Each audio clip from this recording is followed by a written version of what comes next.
మీలో ప్రతి ఒక్కరూ దివ్యత్వాన్ని పొందేందుకు సమానమైన హక్కు కలిగి ఉన్నారు అని అంటున్నారు మన ప్రీతమ అవతార్ మెహర్ బాబా.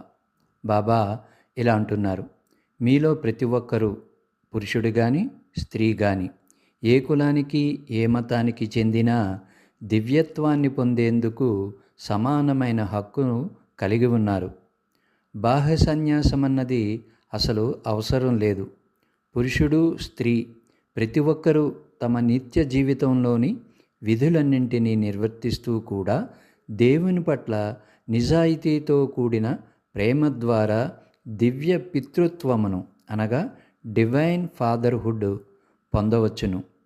విశ్వ మానవ సౌభ్రాతృత్వాన్ని అనగా యూనివర్సల్ బ్రదర్హుడ్ నెలకొల్పవచ్చును. మీ అందరితో పాటు ఒక్కనిగా, మీ అందరిలోనున్న ఒక్కనిగా నేను శాశ్వతంగాను నిరవధికంగాను ఎరుకను అనుభవిస్తున్నానని నా దివ్యాధికారంతో చెప్పగలను.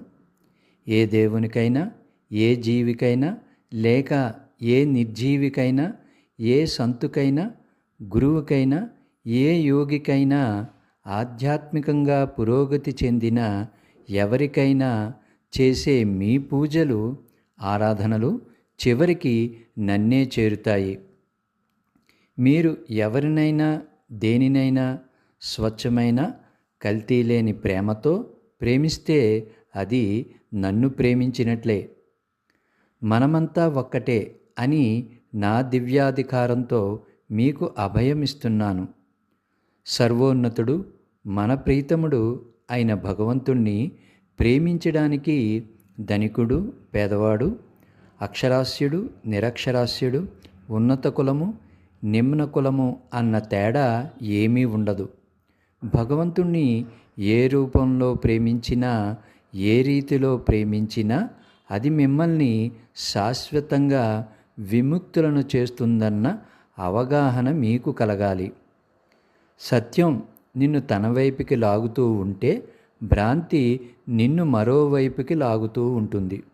నీవు సత్యం యొక్క పట్టును వదిలించుకున్నావు అంటే భ్రాంతి అనే మహాసాగరంలో మునిగిపోతావు.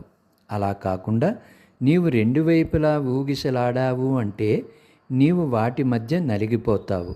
అందుచేత ప్రేమతో నీవు భ్రాంతి యొక్క పట్టు నుండి బయటపడి సత్యంతో ఒకటైపో అని అన్నారు మన ప్రీతమ అవతార్ మెహర్ బాబా.